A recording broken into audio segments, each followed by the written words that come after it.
disability, eyesight, and accessibility. Hi, I'm Lamia. And I'm Joanna.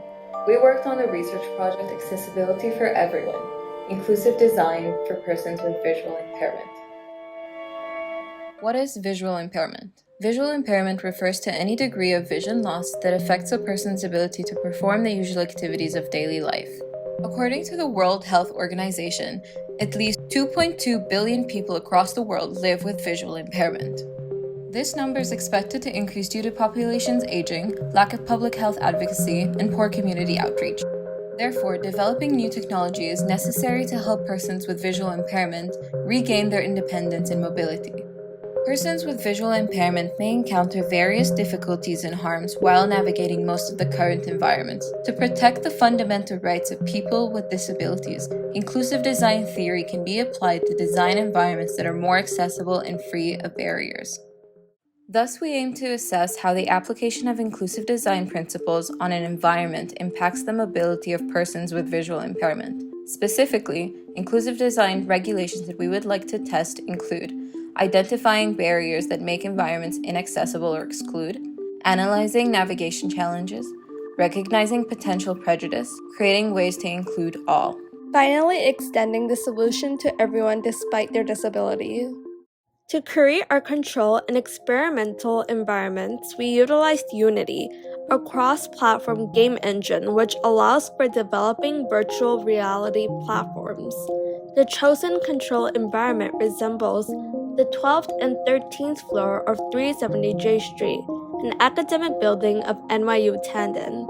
Here are some side-by-side comparisons between the chosen actual environment and one reconstructed in virtual reality.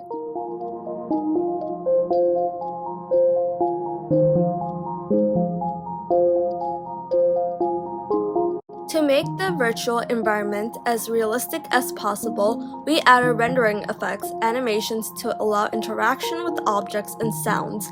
After creating the existing environment, we built the experimental environment according to the inclusive design guidelines, laws, and regulations stated in research papers we had reviewed. These measures include having contrasting colors between objects and walls, removing glass or transparent barriers, and having different materials for certain pavements. With the rendering effects available on Unity, we then simulated a visual impairment on virtual reality through Oculus Quest to allow sighted subjects to experience how the environments may appear to those who suffer from them. As of now, we don't have results on mobility performance of subjects navigating the two environments, as we are still testing and improving the platform to create the most valuable experience. However, in the literature review that we did, we found a lot of data that confirms what we expect to achieve during our experimental phase. We hope our findings contribute to furthering the development and improvement of aids for persons with visual impairment. We also hope our experimental results may be an incentive towards the implementation of legislation on the application of inclusive design in real environments.